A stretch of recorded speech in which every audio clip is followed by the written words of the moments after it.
Hello everyone, welcome to my channel Easy Politics with Suresh.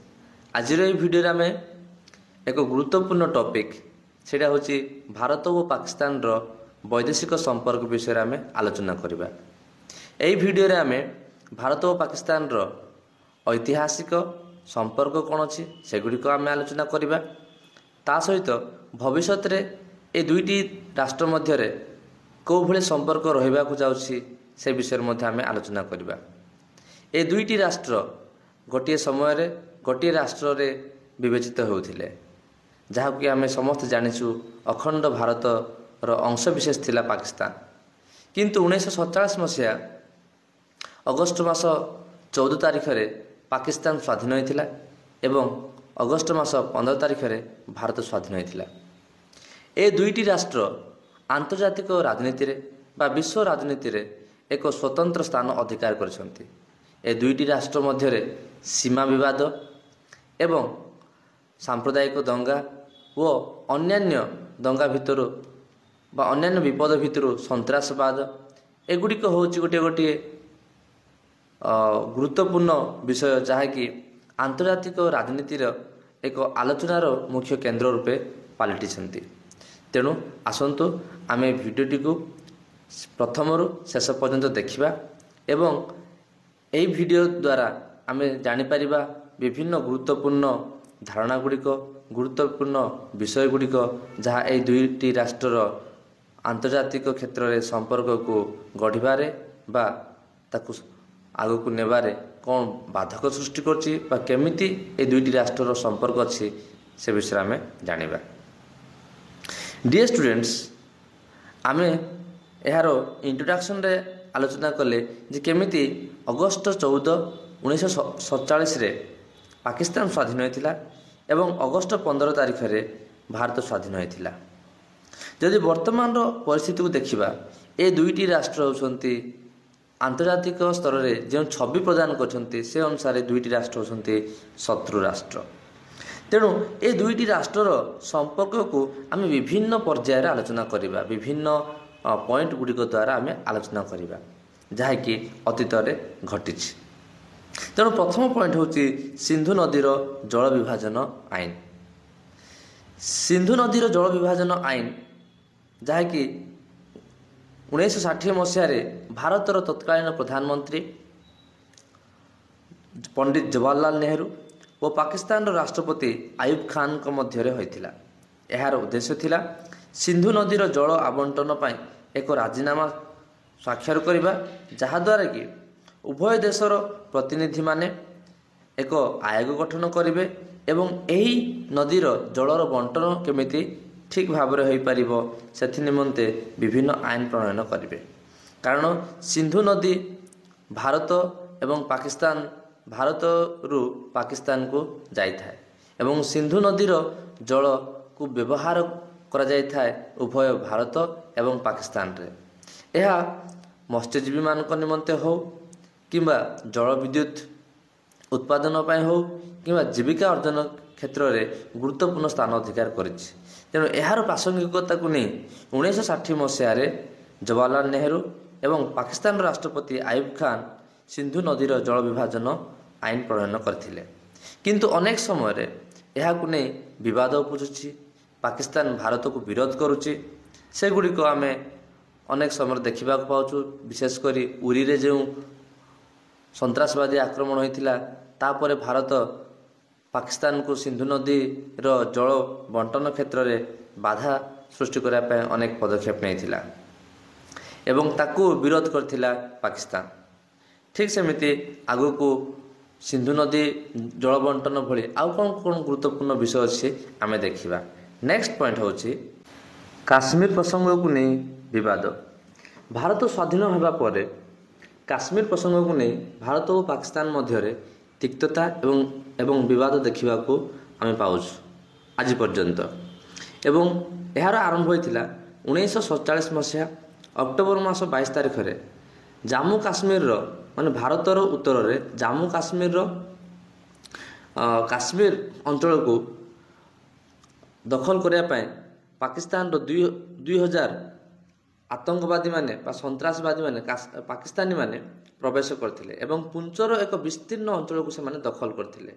ସେ ସମୟରେ ଜାମ୍ମୁ କାଶ୍ମୀରର ଯିଏକି ଶାସକ ଥିଲେ ସେ ଥିଲେ ମହାରାଜା ହରି ସିଂ। ସେ ଭାରତକୁ ଅନୁରୋଧ କରିଥିଲେ ଯେ କାଶ୍ମୀରକୁ କେମିତି ରକ୍ଷା କରାଯିବ। ଏହି ସମୟରେ ଭାରତର ଗୃହ ସଚିବ ଭିପି ମେନନ ହରି ସିଂଙ୍କୁ ଏକ ପ୍ରସ୍ତାବ ଦେଇଥିଲେ ଯେ ଯଦି କାଶ୍ମୀର ଭାରତରେ ମିଶିଯାଏ ତେବେ ଭାରତ ତାହାକୁ ସାହାଯ୍ୟ କରିବ। ତେଣୁ 1947 ମସିହା ଅକ୍ଟୋବର 26 ତାରିଖରେ କାଶ୍ମୀରକୁ ଭାରତରେ ମିଶାଇ ଦେଇଥିଲେ ମହାରାଜା ହରି ସିଂ ଏବଂ ତାପରେ ଭାରତୀୟ ସେନା ପାକିସ୍ତାନୀମାନଙ୍କୁ ତଡ଼ିଥିଲା ଏବଂ ୟା ଭିତରେ ପାକିସ୍ତାନ କିନ୍ତୁ ବହୁତ ଗୁଡ଼ାଏ ଅଞ୍ଚଳ ନିଜ ଭିତରେ ଦଖଲ କରିଥିଲା। ସେଗୁଡ଼ିକ ଭିତରୁ ପୁଞ୍ଚ, ବଲ୍ଟିସ୍ତାନ ଏବଂ ଗିଲଗିଟ ପାକିସ୍ତାନରେ ରହିଗଲା, ଯାହାକି ବର୍ତ୍ତମାନ ପର୍ଯ୍ୟନ୍ତ ରହିଛି। ଏବଂ କାଶ୍ମୀରକୁ ଏକ ସ୍ୱାଧୀନ ରାଷ୍ଟ୍ର ବା କାଶ୍ମୀରକୁ ଭାରତଠାରୁ ବିଚ୍ଛିନ୍ନ କରିବା ପାଇଁ ବର୍ତ୍ତମାନ ପାକିସ୍ତାନ ଅହରହ ଉଦ୍ୟମ କରୁଛି ଆନ୍ତର୍ଜାତିକ ସ୍ତରରେ। ଭାରତକୁ ଅନେକ ସମୟରେ ନିନ୍ଦା କରୁଛି, କହୁଛି ଯେ ଭାରତ ସେଠାରେ ମାନବିକ ଅଧିକାରର ଉଲ୍ଲଂଘନ କରୁଛି ଏବଂ କାଶ୍ମୀରକୁ ସ୍ୱାଧୀନତା ଦିଆଯାଉ ବୋଲି ଆନ୍ତର୍ଜାତିକ ସ୍ତରରେ ବିଶେଷ କରି ମିଳିତ ଜାତିସଂଘରେ ଅନେକ ସମୟରେ ଦାବି କରୁଛି। କିନ୍ତୁ ଏହି କାଶ୍ମୀର ପ୍ରସଙ୍ଗକୁ ନେଇ ଭାରତ ମଧ୍ୟ ଅନେକ ସମୟରେ ତା'ର ସଠିକ୍ ଉତ୍ତର ଦେଇଛି। ବର୍ତ୍ତମାନ ଯଦି ଆମେ ଦେଖିବା ତାହେଲେ କାଶ୍ମୀର ପ୍ରସଙ୍ଗ ଏକ ବହୁତ ବଡ଼ ସମସ୍ୟା ଭାବରେ ପୂର୍ବରୁ ଯେମିତି ଥିଲା ବର୍ତ୍ତମାନ ମଧ୍ୟ ଅଛି ଏବଂ ତାକୁ ନେଇ କୌଣସି ସମାଧାନ ହୋଇପାରୁନାହିଁ। କିନ୍ତୁ ବର୍ତ୍ତମାନ ସେଠାରେ ଆମେ ଦେଖିବାକୁ ପାଉଛୁ ଯେ ଏକ ଶାନ୍ତିର ବାତାବରଣ ରହିଛି। ତ ଇଏ ହେଉଛି କାଶ୍ମୀର ପ୍ରସଙ୍ଗ, ଯାହାକି ଦୀର୍ଘ ବର୍ଷ ଧରି ଏ ଦୁଇଟି ରାଷ୍ଟ୍ର ମଧ୍ୟରେ ରହିଛି ଏବଂ ମୁଁ ଯାହା ଭାବୁଛି ଆଗକୁ ମଧ୍ୟ ଏଇଟା ରହିଥିବ। ଏହାର କୌଣସି ସମାଧାନ ମୁଁ ଆଗକୁ ଦେଖିବାକୁ ପାଉନାହିଁ। ବର୍ତ୍ତମାନ ଆମେ ଦେଖିବା ଅନ୍ୟ ଏକ ପଏଣ୍ଟ। ସେ ପଏଣ୍ଟ ହେଉଛି ଭାରତ ଓ ପାକିସ୍ତାନ ଯୁଦ୍ଧ। ଭାରତ ଓ ପାକିସ୍ତାନ ଯୁଦ୍ଧ ଯାହାକି ଆମେ ଐତିହାସିକ ଦୃଷ୍ଟିକୋଣରୁ ଆମେ ଆଲୋଚନା କରୁଛେ 4 ଥର ହୋଇଥିଲା। ଗୋଟିଏ ହେଉଛି 1947-48ରେ, ଦ୍ୱିତୀୟଟି ହୋଇଥିଲା 1965ରେ, ତୃତୀୟଟି ହୋଇଥିଲା 1971ରେ ଏବଂ ଚତୁର୍ଥ ଯୁଦ୍ଧ ହୋଇଥିଲା 1999 ମସିହାରେ। ବର୍ତ୍ତମାନ ଆମେ ସେଗୁଡ଼ିକ ଆଲୋଚନା କରିବା। ପ୍ରଥମ ଯୁଦ୍ଧ ହେଉଛି 1947-48 କାଶ୍ମୀର ଯୁଦ୍ଧ, ଯାହାକି ବର୍ତ୍ତମାନ କିଛି ସମୟ ପୂର୍ବରୁ ମୁଁ ଆଲୋଚନା କଲି ଯେ କେମିତି 1947 ମସିହା ଅକ୍ଟୋବର 22 ତାରିଖରେ ପାକିସ୍ତାନ କାଶ୍ମୀର ଉପରେ ଆକ୍ରମଣ କରିଥିଲା ଏବଂ ତାହାର ଜବାବ ଦେଇଥିଲା ଭାରତ ଏବଂ ଏହି କାରଣରୁ ଦୁଇଟି ଦେଶ ମଧ୍ୟରେ ଯୁଦ୍ଧ ହୋଇଥିଲା। ମିଳିତ ଜାତିସଂଘର ଉଦ୍ୟମ ଦ୍ୱାରା ବା ପ୍ରସ୍ତାବ କ୍ରମେ ପାକିସ୍ତାନ ଓ ଭାରତ 1949 ମସିହା ଜାନୁଆରୀ 1 ତାରିଖରେ ଯୁଦ୍ଧ ବିରତି ରାଜିନାମା ସ୍ୱାକ୍ଷର କରିଥିଲେ ଏବଂ ଯୁଦ୍ଧ ଶେଷ ବେଳକୁ କେତେକ ଅଞ୍ଚଳ ପାକିସ୍ତାନ ଅଧିକାରରେ ରହିଯାଇଥିଲା, ଯାହାକି ମୁଁ ଏହି କିଛି ସମୟ ପୂର୍ବରୁ କହିଲି। ବର୍ତ୍ତମାନ ଆମେ ଦେଖିବା ଦ୍ୱିତୀୟ ଯୁଦ୍ଧ ବିଷୟରେ, ଯାହାକି କଚ୍ଛ ଓ କାଶ୍ମୀର ଯୁଦ୍ଧ 1965 ନାମରେ ପରିଚିତ। 1965 ମସିହା ଜାନୁଆରୀ ମାସରେ ପାକିସ୍ତାନ ହଠାତ୍ ଭାରତର ଗୁଜରାଟ ରାଜ୍ୟର କଚ୍ଛ ଅଞ୍ଚଳକୁ ଆକ୍ରମଣ କରିଥିଲା। ଭାରତୀୟ ସୈନ୍ୟମାନେ ଏହି ଆକ୍ରମଣକୁ ପ୍ରତିହତ କରିଥିଲେ। ଏହି ଯୁଦ୍ଧ କଚ୍ଛ ଅଞ୍ଚଳରେ ହୋଇଥିବାରୁ ଏହି ଯୁଦ୍ଧକୁ କଚ୍ଛ ଯୁଦ୍ଧ ବୋଲି କୁହାଯାଏ। 1965 ମସିହା ଜୁନ୍ 30 ତାରିଖରେ ବ୍ରିଟେନର ପ୍ରଧାନମନ୍ତ୍ରୀ ହାର୍ଲର୍ଡ ୱିଲସନଙ୍କ ମଧ୍ୟସ୍ଥତାରେ ଭାରତ ଓ ପାକିସ୍ତାନ ଏକ ଯୁଦ୍ଧ ବିରତି ଚୁକ୍ତି ସ୍ୱାକ୍ଷର କରିଥିଲେ। ତୃତୀୟ ଯୁଦ୍ଧ ହୋଇଥିଲା ବାଂଲାଦେଶ ଯୁଦ୍ଧ 1971ରେ। ପାକିସ୍ତାନ ସରକାରର ବାଛବିଚାର ନୀତିର ଶିକାର ହୋଇ ପୂର୍ବ ପାକିସ୍ତାନର ଲୋକମାନେ 1971 ମସିହାରେ ପାକିସ୍ତାନ ବିରୁଦ୍ଧରେ ବିପ୍ଳବ କଲେ। ସେମାନେ ସ୍ୱାଧୀନ ବାଂଲାଦେଶ ପ୍ରତିଷ୍ଠା କରିବାରୁ ସେମାନଙ୍କ ଉପରେ ପାକିସ୍ତାନର ଅତ୍ୟାଚାର ବଢ଼ିଲା। ଫଳରେ 10 ନିୟୁତ ବାଂଲାଦେଶୀ ଭାରତକୁ ପଳାଇ ଆସି ଆଶ୍ରୟ ନେଲେ। 1971 ମସିହା ଡିସେମ୍ବର 3 ତାରିଖରେ ପାକିସ୍ତାନ ଭାରତ ଉପରେ ଆକ୍ରମଣ କରିବାରୁ ଦୁଇ ଦେଶ ମଧ୍ୟରେ ଯୁଦ୍ଧ ଆରମ୍ଭ ହୋଇଥିଲା। ଡିସେମ୍ବର 16 ତାରିଖରେ ଭାରତ ପାକିସ୍ତାନକୁ ପରାଜିତ କରିଥିଲା ଏବଂ ଏହି ଯୁଦ୍ଧ ସାରା ବିଶ୍ୱରେ ପରିଚିତ ଏବଂ ବହୁତ ଫେମସ୍ ମଧ୍ୟ, କାହିଁକିନା ଏହି ଯୁଦ୍ଧରେ ପାକିସ୍ତାନର 90,000 ସୈନିକମାନେ ଆତ୍ମସମର୍ପଣ କରିଥିଲେ ଏବଂ ଏହି ଯୁଦ୍ଧ ଦ୍ୱାରା ବାଂଲାଦେଶ ପ୍ରତିଷ୍ଠା ହୋଇଥିଲା ବା ବାଂଲାଦେଶ ନାମରେ ଏକ ନୂତନ ରାଷ୍ଟ୍ର ଗଠନ ହୋଇଥିଲା। ତେଣୁ ବାଂଲାଦେଶ ଯୁଦ୍ଧ 1971 ମସିହା ହେଉଛି ଅନ୍ୟତମ ଗୁରୁତ୍ୱପୂର୍ଣ୍ଣ ଯୁଦ୍ଧ ଯାହାକି ଭାରତ ଓ ପାକିସ୍ତାନ ମଧ୍ୟରେ ହୋଇଥିଲା। ବାଂଲାଦେଶ ଯୁଦ୍ଧ ଯାହାକି 1971 ହେଇଥିଲା ଭାରତ ଓ ପାକିସ୍ତାନ ମଧ୍ୟରେ ବାଂଲାଦେଶ ପ୍ରତିଷ୍ଠା ଯାହାଦ୍ୱାରା ହେଇଥିଲା। ଏହି ଯୁଦ୍ଧରେ ମୁଁ କିଛି ସମୟ ପୂର୍ବରୁ କହିଲି 90,000 ସୈନିକମାନେ ଆତ୍ମସମର୍ପଣ କରିଥିଲେ। ଏହାର ସଠିକ୍ ଉତ୍ତର ହେଉଛି 93,000 ସୈନ୍ୟ ଆତ୍ମସମର୍ପଣ କରିଥିଲେ। ବର୍ତ୍ତମାନ ଆମେ ଚତୁର୍ଥ ଯୁଦ୍ଧକୁ ଯିବା, ସେଇଟା ହେଉଛି କାର୍ଗିଲ ଯୁଦ୍ଧ ଯାହାକି 1999 ମସିହାରେ ହୋଇଥିଲା। 1999 ମସିହା ମେ ମାସରେ ପାକିସ୍ତାନୀ ସୈନ୍ୟମାନେ କାଶ୍ମୀର ଉପତ୍ୟକାର କାର୍ଗିଲ ସେକ୍ଟରରେ ଅନୁପ୍ରବେଶ କରିବା ଦ୍ୱାରା ଭାରତୀୟ ସେନା ସେମାନଙ୍କୁ ତଡ଼ିବାକୁ ଚେଷ୍ଟା କରିବାରୁ ଦୁଇଟି ରାଷ୍ଟ୍ର ମଧ୍ୟରେ ଯୁଦ୍ଧ ଆରମ୍ଭ ହୋଇଥିଲା। ଏହି ଯୁଦ୍ଧ ଜୁଲାଇ 19 ତାରିଖରେ ସମାପ୍ତ ହୋଇଥିଲା। ଏହି ସମୟରେ ଭାରତର ପ୍ରଧାନମନ୍ତ୍ରୀ ଥିଲେ ଅଟଳ ବିହାରୀ ବାଜପେୟୀ ଏବଂ ଏହି ଯୁଦ୍ଧ ଅଧିକ ଲୋକପ୍ରିୟର ଅର୍ଥ ହେଉଛି ଏହା ସାରା ବିଶ୍ୱରେ ଏହି ଯୁଦ୍ଧକୁ ଜାଣନ୍ତି, କାହିଁକିନା କାର୍ଗିଲ ଯୁଦ୍ଧରେ ଭାରତର ବିଜୟ ଥିଲା ଏବଂ ପାକିସ୍ତାନର ପରାଜୟ ହୋଇଥିଲା। ବର୍ତ୍ତମାନ ଆମେ ନେକ୍ସଟ ପଏଣ୍ଟ ଦେଖିବା ତାସକେଣ୍ଟ ରାଜିନାମା। 1966 ମସିହା ଜାନୁଆରୀ ମାସ 10 ତାରିଖରେ ଭାରତର ପ୍ରଧାନମନ୍ତ୍ରୀ ଶ୍ରୀଯୁକ୍ତ ଲାଲ ବାହାଦୁର ଶାସ୍ତ୍ରୀ ଏବଂ ପାକିସ୍ତାନର ରାଷ୍ଟ୍ରପତି ଆୟୁବ ଖାନଙ୍କ ମଧ୍ୟରେ ରୁଷିଆର ସର୍ବୋଚ୍ଚ ଶାସକ କସିଜିନ୍ଙ୍କ ମଧ୍ୟସ୍ଥତାରେ ତାସକେଣ୍ଟଠାରେ ଏକ ରାଜିନାମା ସ୍ୱାକ୍ଷରିତ ହୋଇଥିଲା। ଏହି ରାଜିନାମାର କେତେକ ପ୍ରମୁଖ ସର୍ତ୍ତଗୁଡ଼ିକ ହେଲା 1. ଦୁଇ ଦେଶ ମଧ୍ୟରେ ଶାନ୍ତିପୂର୍ଣ୍ଣ ସହାବସ୍ଥାନ। 2. ସେମାନଙ୍କ ମଧ୍ୟରେ ଥିବା ସମ୍ପର୍କରେ ଉନ୍ନତି। 3. ଉତ୍ତମ ପଡ଼ୋଶୀ ଭାବରେ ସମ୍ପର୍କ ପ୍ରତିଷ୍ଠା। 4. ସେମାନଙ୍କ ମଧ୍ୟରେ ଥିବା ସମସ୍ୟାଗୁଡ଼ିକର ଶାନ୍ତିପୂର୍ଣ୍ଣ ସମାଧାନ। ଓ 5 ହେଉଛି ମିଳିତ ଜାତିସଂଘର ସନଦ ପ୍ରତି ପୁନଃ ଆସ୍ଥା ପ୍ରକଟ। ଏଇ ଯେଉଁ ସର୍ତ୍ତଗୁଡ଼ିକ କହିଲି ସେଗୁଡ଼ିକ ତୁମେ ଲେଖିବା ଦରକାର। ଯଦି ପରୀକ୍ଷାରେ ତୁମର 3 ମାର୍କର ଯଦି ଗୋଟେ କ୍ୱେଶ୍ଚିନ୍ ଆସେ ତାସକେଣ୍ଟ ରାଜିନାମା କ'ଣ, ତାହେଲେ ଏଇ ସର୍ତ୍ତଗୁଡ଼ିକ ମଧ୍ୟ ତୁମେ ଲେଖିବା ନିହାତି ଦରକାର। ତ ଇଏ ଥିଲା ଆମର ତାସକେଣ୍ଟ ରାଜିନାମା। ବର୍ତ୍ତମାନ ଆମେ ନେକ୍ସଟ ପଏଣ୍ଟ ଆଲୋଚନା କରିବା ସିମଲା ରାଜିନାମା। 1972 ମସିହା ଜୁଲାଇ 2 ତାରିଖରେ ଭାରତର ପ୍ରଧାନମନ୍ତ୍ରୀ ଶ୍ରୀମତୀ ଇନ୍ଦିରା ଗାନ୍ଧୀ ଓ ପାକିସ୍ତାନ ପ୍ରଧାନମନ୍ତ୍ରୀ ଜୁଲଫିକର ଅଲି ଭୁଟ୍ଟୋ ସିମଲାରେ ଏକ ଚୁକ୍ତି ସ୍ୱାକ୍ଷର କରିଥିଲେ। ଏଠାରେ ଲେଖା ହେଇଛି 1947, ଯାହାକି ଭୁଲରେ 1972 ବଦଳରେ 1947 ଲେଖା ହେଇଛି। ଦୁଇ ଦେଶ ମଧ୍ୟରେ ବାଂଲାଦେଶ ଯୁଦ୍ଧ ସମ୍ପର୍କିତ କେତେକ ସମସ୍ୟାର ସମାଧାନର ରାସ୍ତା ବାହାର କରି ଉତ୍ତମ ସମ୍ପର୍କ ପ୍ରତିଷ୍ଠା କରିବା ନିମନ୍ତେ ସିମଲା ରାଜିନାମା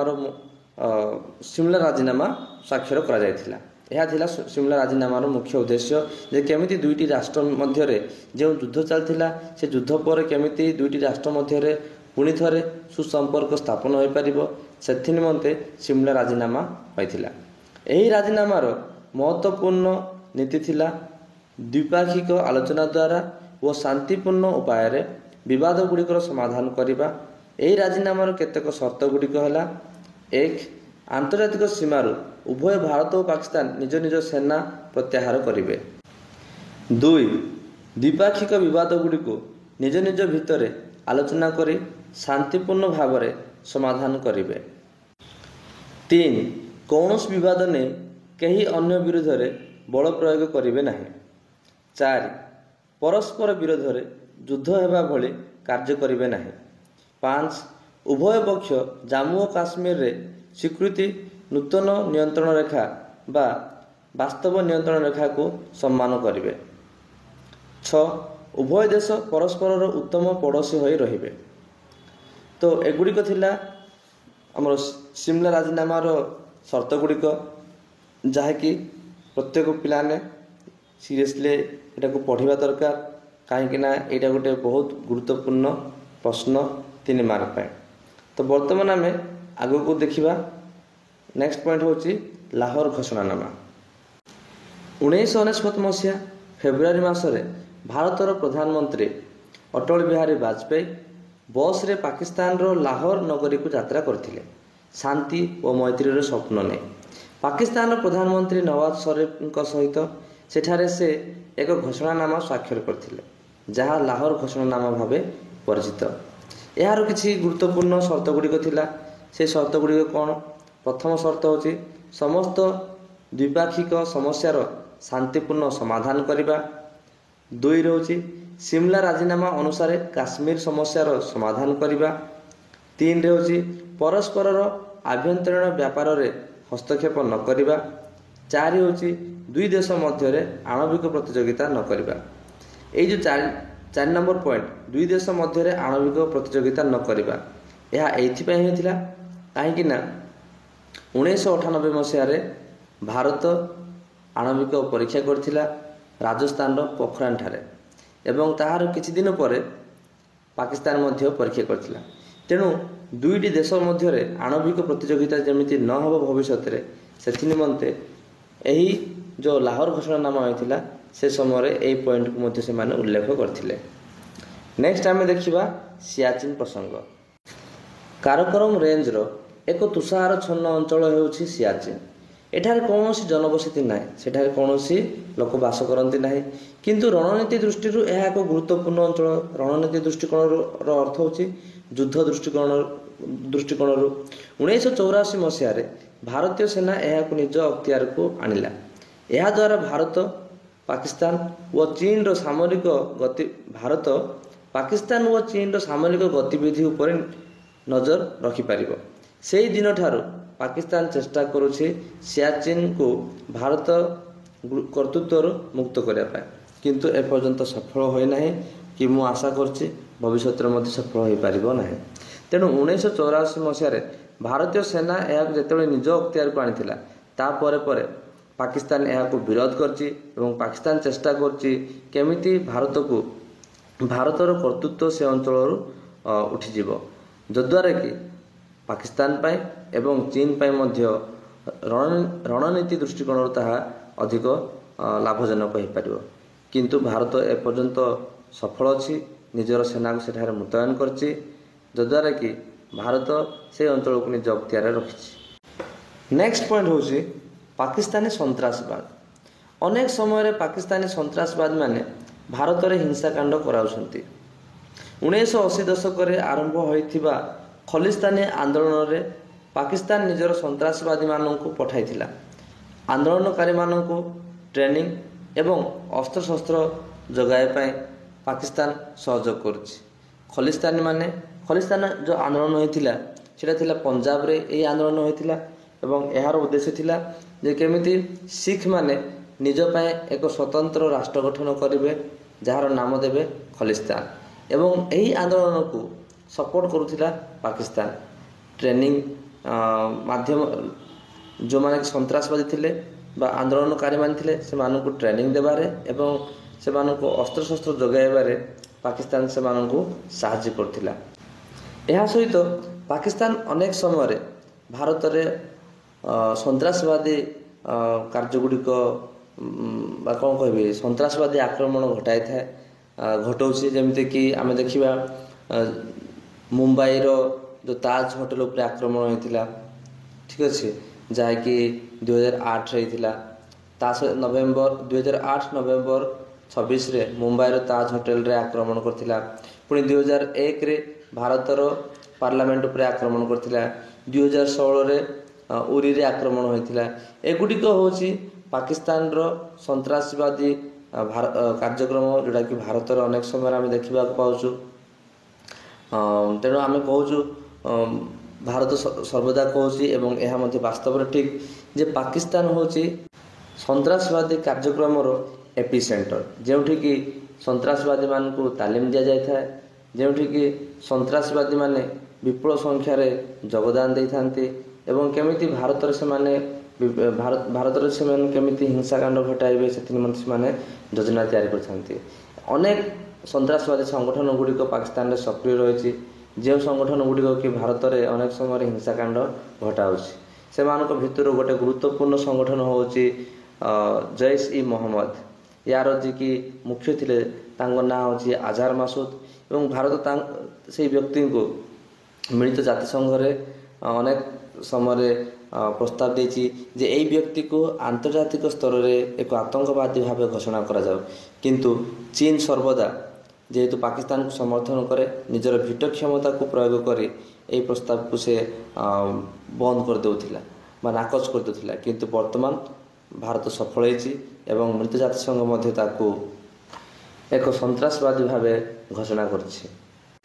ବର୍ତ୍ତମାନ ଆମେ ଦେଖିବା ଭାରତ ଓ ପାକିସ୍ତାନ ମଧ୍ୟରେ ଅର୍ଥନୈତିକ ସମ୍ପର୍କ କେମିତି ଅଛି। ଭାରତ ଓ ପାକିସ୍ତାନ ମଧ୍ୟରେ ଯେତେ ଶତ୍ରୁତା ଥିଲେ ମଧ୍ୟ ଏ ଦୁଇଟି ରାଷ୍ଟ୍ର ମଧ୍ୟରେ ଅର୍ଥନୈତିକ ସମ୍ପର୍କ ବନ୍ଦ ହୋଇନାହିଁ।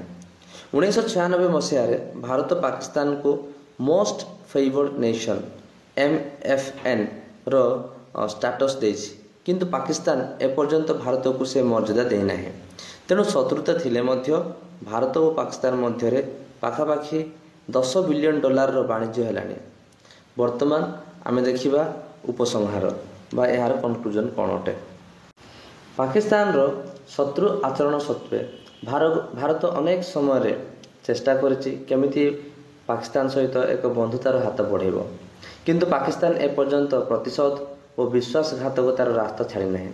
ଯଦି ଆମେ ଦେଖିବା ବର୍ତ୍ତମାନ ମଧ୍ୟ ଦୁଇଟି ରାଷ୍ଟ୍ର ପରସ୍ପରକୁ ଆନ୍ତର୍ଜାତିକ ସ୍ତରରେ ବିଶେଷ କରି ମିଳିତ ଜାତିସଂଘରେ ପରସ୍ପରକୁ ବିରୋଧ କରୁଛନ୍ତି, କାଶ୍ମୀର ପ୍ରସଙ୍ଗକୁ ଉଠାଉଛନ୍ତି ଏବଂ ପାକିସ୍ତାନର ଶାସକ ଗୋଷ୍ଠୀ ଚୀନର ଆଭ୍ୟନ୍ତରୀଣ ଦୁର୍ବଳତାକୁ ଲୁଚାଇବାକୁ ଯାଇ ଭାରତ ବିରୁଦ୍ଧରେ ମୁକାବିଲାର ପରିସ୍ଥିତି ସୃଷ୍ଟି କରୁଛନ୍ତି, ଆଣବିକ ଯୁଦ୍ଧର ଭୟ ଦେଖାଉଛନ୍ତି, ଆତଙ୍କବାଦୀ ହିଂସା ଘଟାଉଛନ୍ତି ଏବଂ କାଶ୍ମୀର ପ୍ରସଙ୍ଗକୁ ନେଇକି ଆନ୍ତର୍ଜାତିକ ସ୍ତରରେ ଭାରତକୁ ନିନ୍ଦା କରୁଛନ୍ତି। ବର୍ତ୍ତମାନ ସମୟରେ ନରେନ୍ଦ୍ର ମୋଦି ଭାରତର ପ୍ରଧାନମନ୍ତ୍ରୀ ବର୍ତ୍ତମାନ ଲଗାତାର 3 ଥର ହେବା ଭିତରେ ସେ ମଧ୍ୟ ବହୁତ ଚେଷ୍ଟା କରୁଛନ୍ତି, କିନ୍ତୁ ଯଦି ଆମେ ବର୍ତ୍ତମାନ କରେଣ୍ଟ ସିଚୁଏସନକୁ ଆମେ ଯଦି ଷ୍ଟଡି କରିବା ତାହେଲେ ଦୁଇଟି ଦେଶ ମଧ୍ୟରେ ସମ୍ପର୍କ ଠିକ୍ ନୁହଁ। ତେଣୁ ଇଏ ଥିଲା ଭାରତ ଓ ପାକିସ୍ତାନ ମଧ୍ୟରେ ଆନ୍ତର୍ଜାତିକ ବା ବୈଦେଶିକ ସମ୍ପର୍କ। ଆଶା କରୁଛି ଯେ ଏହି ଭିଡ଼ିଓ ମାଧ୍ୟମରେ ମୁଁ ଭାରତ ଓ ପାକିସ୍ତାନ ମଧ୍ୟରେ ଅନେକ ଐତିହାସିକ ଘଟଣା ବିଷୟରେ ମୁଁ ଆଲୋଚନା କରିଛି, ବିବାଦର କାରଣ ଗୁଡ଼ିକ ମଧ୍ୟ ମୁଁ ଆଲୋଚନା କରିଛି। ଭାବୁଛି ତମମାନଙ୍କୁ ପରୀକ୍ଷାରେ ନିହାତି ବହୁତ ସାହାଯ୍ୟ କରିବ। ତା ସହିତ ଭାରତ ଓ ପାକିସ୍ତାନର ସମ୍ପର୍କକୁ ବୁଝିବା ପାଇଁ ମଧ୍ୟ ଏହା ବହୁତ ଉପଯୋଗୀ ହୋଇପାରିବ। So dear students and all my friends, ଯେଉଁମାନେ ଭିଡ଼ିଓ ଦେଖୁଛ, ଯଦି ଭିଡ଼ିଓଟି ଭଲ ଲାଗିଲା, ଇନଫର୍ମେଟିଭ୍ ଲାଗିଲା, ତାହେଲେ ମୋ ଭିଡ଼ିଓଟିକୁ ଲାଇକ୍ କର, ସେୟାର କର ଏବଂ ମୋ ଚ୍ୟାନେଲକୁ ସବସ୍କ୍ରାଇବ୍ କର। ଆଉ ଯଦି କିଛି ଲେଖିବା ପାଇଁ ଚାହୁଁଛ ତାହେଲେ ନିଜର ମନ୍ତବ୍ୟକୁ କମେଣ୍ଟ ସେକ୍ସନରେ ଲେଖ। Thank you.